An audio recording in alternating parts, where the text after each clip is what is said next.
Hey, I have a second channel. Cube Comp MTDX.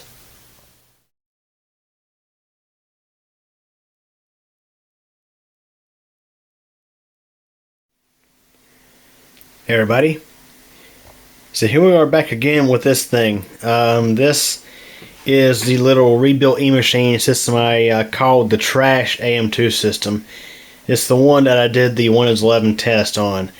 Has an AMD Sempron 3600 plus CPU, 2 gigs of RAM, I think a 250 gig hard drive, onboard NVIDIA GeForce graphics. You know, not all that impressive. And let's just say it was pretty slow running Windows 11. And I built the thing this way just because I could not get Windows 11 run on a Socket 784 or a 939 system due to those CPUs being just a tad bit too old for it. So some people in the comments on this on that video featuring this machine mentioned that I should increase the RAM to 4 gigabytes. And I mean, yeah, 4 gigs of RAM would definitely help, but I don't have two gigabyte DDR2 modules laying around. So I'm going to try a little something different today. We're going to actually time this thing starting Windows 11, and I'm going to actually go in and turn off fast startup. That way we get, well, actually all I got to do is just do a restart of the system, really. And we can time it using the processor that's in there right now, the Sempron 3600 plus. And then I can change out that processor for a much better Socket AM2 CPU that I have laying around. And I have a pretty good number of AM2 chips, including some dual cores. I may throw a dual core processor in here just to show a little comparison of performance between the two CPUs.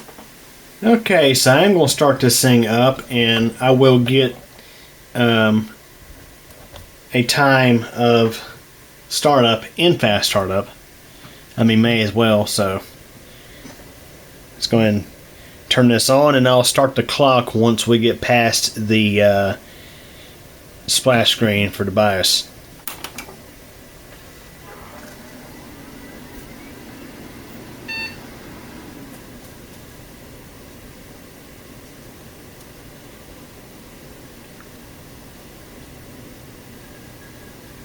Started out a little early.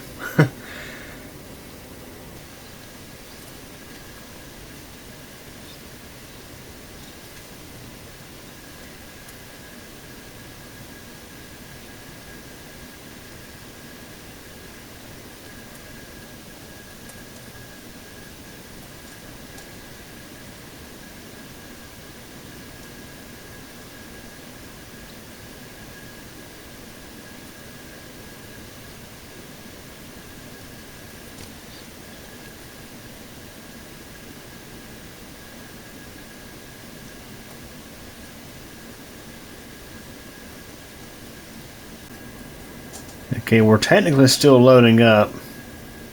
Once I see the task score, I'll call it.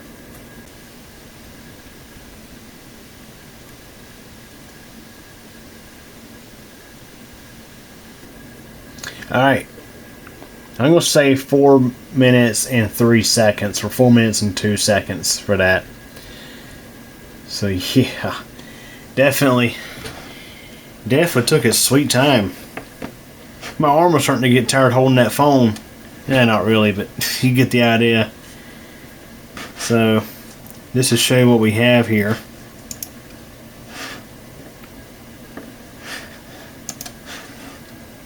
Go into settings and I'll pull up the specs. Okay, so we have a AMD Sempron 3600 plus CPU. Just 2 gigs of RAM. Yeah, not very impressive for sure. So, that being said,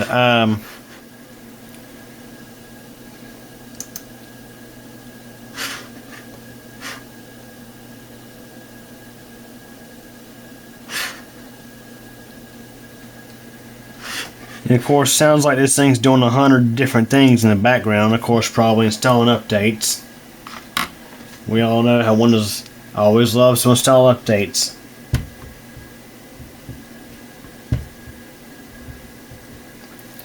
Alright, so going to do a restart and reset our clock here. I'll try to time it a little better this time.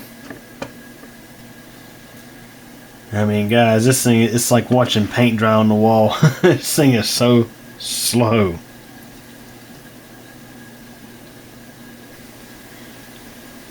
And of course, as I suspected, it was going to try to start installing some updates, so I just cut it off. You know, you're not supposed to do it. I just cut it off anyway. So I'm just going to start it back up and do a startup. And this time it won't be a fast startup. It'll be a regular startup. So let's see how long it takes now. I'll try to start at the right time this time.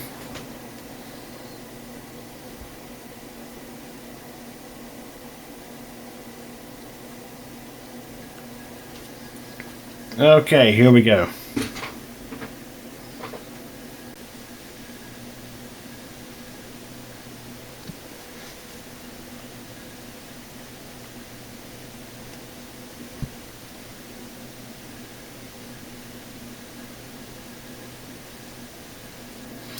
And of course this won't install updates, so we're going to go ahead and just count that in there.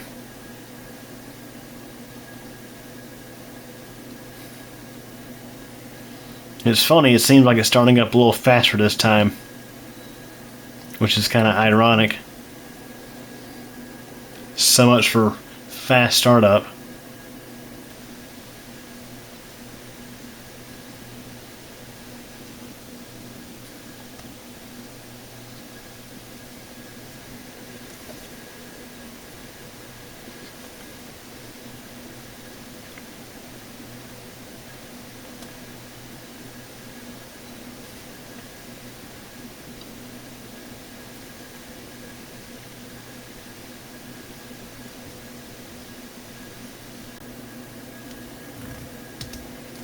Okay, so I'm going to say it's about 3 minutes and 28 seconds from start up to the taskbar. So a little bit less time this time compared to last time. So what I'm going to do with this thing is I'm going to actually shut it down, and I'm going to change out the processor for a different one. So if it tries to install updates, I'm going to probably end up killing power to it again. But I'm going to shut this down. I'm going to locate a much newer socket AM2 processor. Okay, so I've located a Athlon 64 X2 4800 plus CPU. I'm going to drop this in there and see what kind of performance game we can get going from the Sempron 3600 plus. Okay, so I'm going to go ahead and pull this out.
Okay, so I just dropped in the other CPU, and this is going to probably be kind of loud because I just now realized that this motherboard has a 4-pin CPU power connection and I use a 3-pin fan, and this board probably does not have enough common sense to auto switch to a voltage driven fan rather than a PWM driven fan. So just temporary.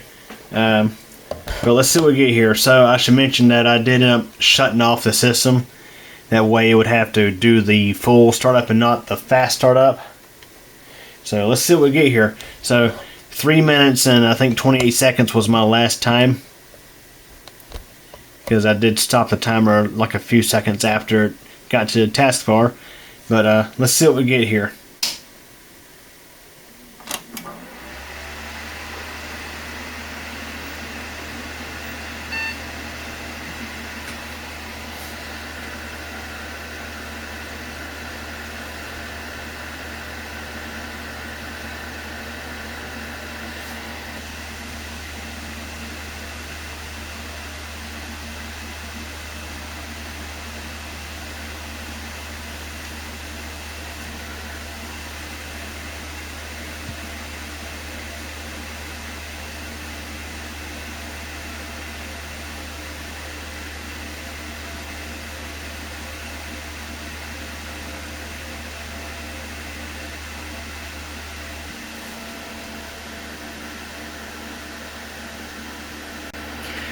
So we'll call that about 2 minutes and 8 seconds. So about a 20-second difference in time there compared to last time.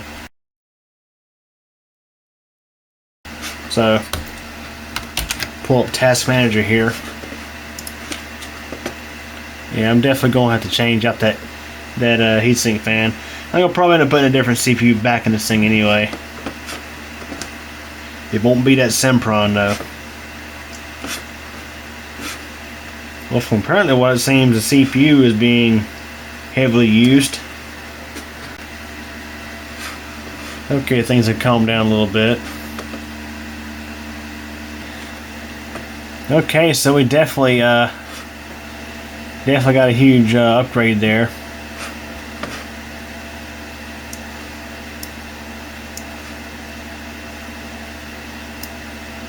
The 2.5 gigahertz from what we had previously. Yeah, that's Long 64 dual core 4800 plus Brisbane core processor. So yeah, guys, again, quite a performance jump from what we had previously. If I had a solid state drive in there, it would definitely make a difference there for sure. While increasing the memory would have helped, I think the CPU was definitely the biggest bottleneck of the whole thing. Because I mean, now that things have settled down, I mean, we can look. Well, now that things have sort of settled down, the CPU usage is definitely down compared to what it was. But yeah, that memory usage definitely is high, for sure. Like I mentioned, this motherboard only has 2 slots, and for the most part, I only have 1 gigabyte DDR2 modules. So that's why, one of the reasons why we got just 2 gigs of RAM in here. So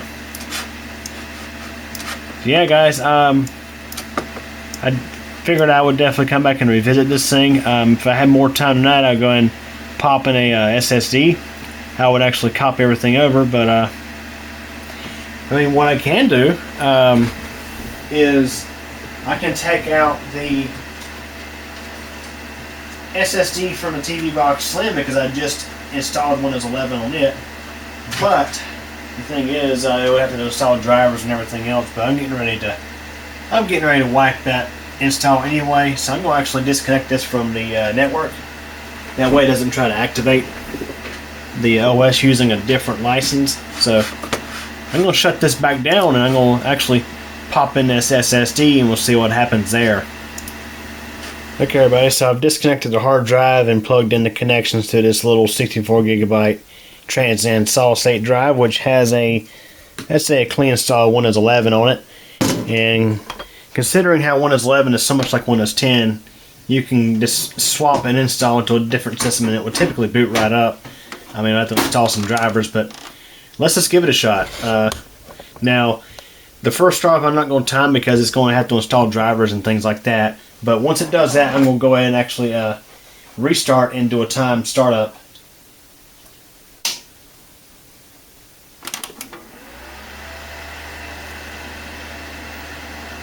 Alright, so the first startup with the SSD.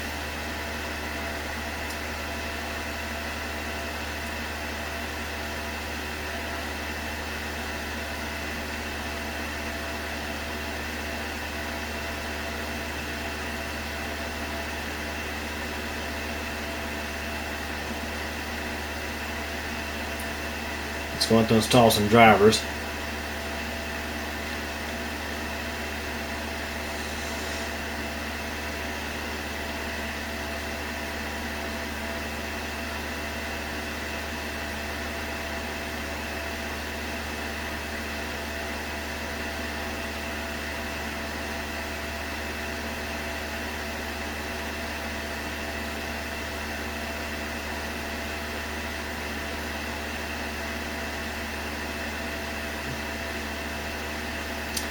Okay, we're at the desktop already, and you can see a noticeable improvement in performance already.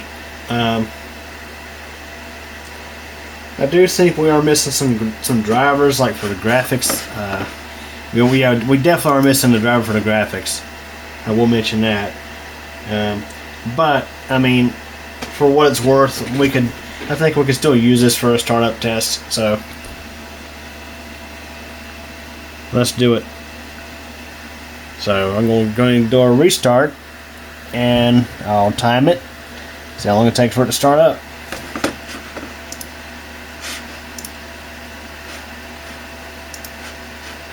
I mean, the responsiveness is just so much better with the solid state drive, even on old computers.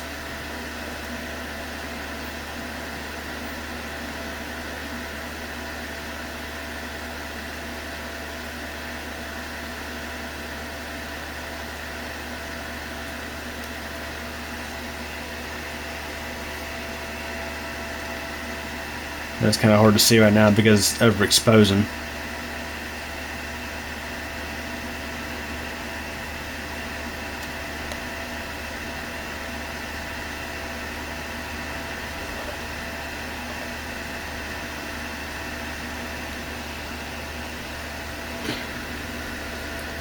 Alright, so about 26, 27 seconds there.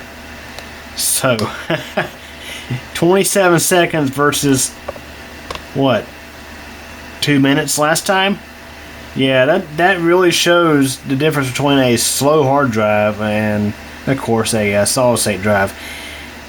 Okay, now curiosity has killed the cat.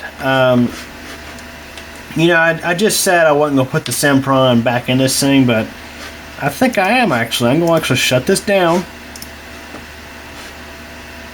And we can get a real comparison between the fast dual core versus the crappy Sempron single core.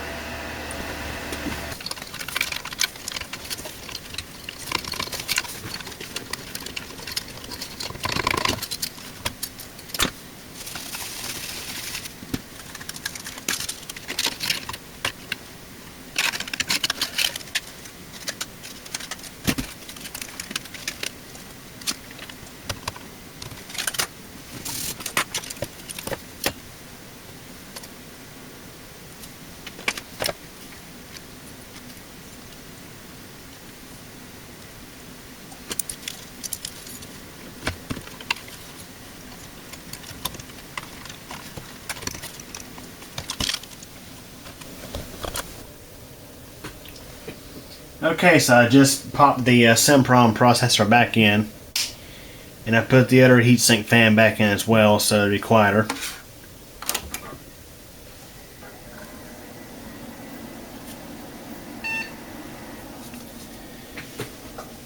I should mention this time I'm not going to actually time it because this is going to actually be like a fast startup, theoretically.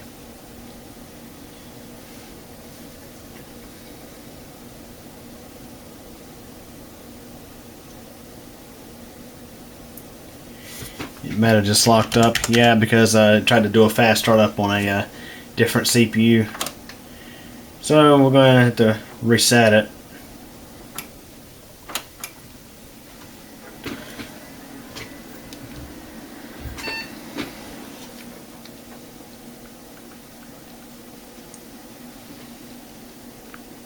Alright, so here we go.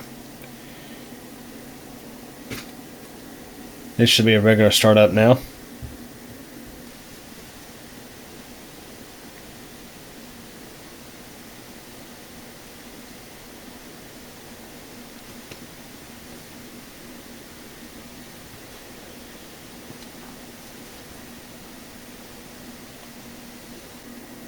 And look at that.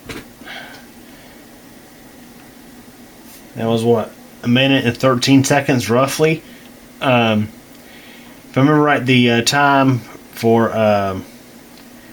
startup with the Sempron 3600 Plus single core with the hard disk drive was what, 2 minutes and 28 seconds. So it even comes to show that even on low end stuff like this, a solid state drive can really make a difference for sure. On startup times and things like that, even on low end stuff. So yeah, and of course the 4800 plus, whatever it was, F-Lon 64 X2, yeah, 4800 plus. Of course, with that, it really performed pretty well, I'd say. But can't say though that the hard drive was definitely the bottleneck in this thing, and of course that's why solid state drives are definitely preferred if you're wanting a high performance system these days. And of course that's now why OEMs are being more or less being told by Microsoft or whoever to include them, even on the lowest end computers. You know, SSDs, they do have their perks for sure, but there you have it, guys.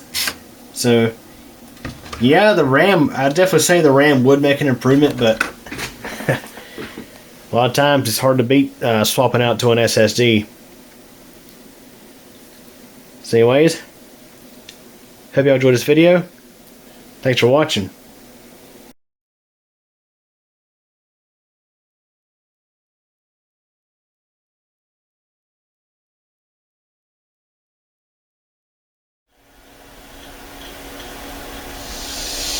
Well, everybody, that wraps it up for this video, and I hope you enjoyed it. If you did, please like the video. Also, don't forget to subscribe to your channel, and be sure to tick that bell so you'll get notified when new videos are posted. Also, don't forget, I have a whole lot of other interesting videos here on the channel to check out. And also, in addition, I have a second channel, CubeComp MTDX, where I have all sorts of other videos not exactly related to technology. Links to the channels are available at the end of this video. Again, I thank you for your support, and thanks for watching this video.